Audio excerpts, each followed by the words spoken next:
ఏలూరులో గంగానమ్మ జాతర మహోత్సవాలు భక్తి శ్రద్ధలతో ప్రారంభమయ్యాయి. వంగాయగూడెంలోని అమ్మవార్ల గుడి వద్ద వేప చెట్టుకు ముడుపు కట్టారు.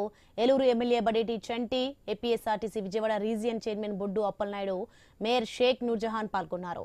ఏడేళ్లకు ఒకసారి వచ్చే శ్రీ ఆది మహాలక్ష్మి, శ్రీ గంగానమ్మ, శ్రీ వినుకొండ అంకమ్మ, శ్రీ పోతురాజు బాబుల జాతర మహోత్సవం ఘనంగా జరగనుంది.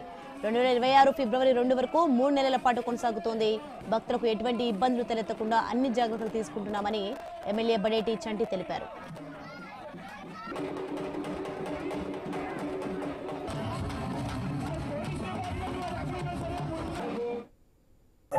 ఎంతో విశిష్ట చరిత్ర కలిగిన ఏలూరు పరమరవీతి అమ్మవారి జాతర ముడుపు కార్యక్రమం మరి ఇవాళతో ప్రారంభమైంది. ఏదైతే జాతర 3 నెలల పాటు జరుగుతుందో అందులో భాగంగానే మరి ఈ రోజున ముడుపు కట్టడం జరుగుతుంది. దీంట్లో ఏలూరు నియోజక ప్రజలందరూ కూడా పాల్గొని ఈ కార్యక్రమాన్ని విజయవంతం చేశారు. తప్పనిసరిగా ఏదైతే ఆచారంగా ఈ జాతర మహోత్సవం జరుగుతుందో ప్రతి 7 సంవత్సరాలకు ఒకసారి అమ్మవారి యొక్క ఆశీస్సులు ఏలూరు యొక్క ప్రజానీకం అందరూ కూడా బాగుండాలన్న ఉద్దేశంతో యావత్ ప్రజానీకం కూడా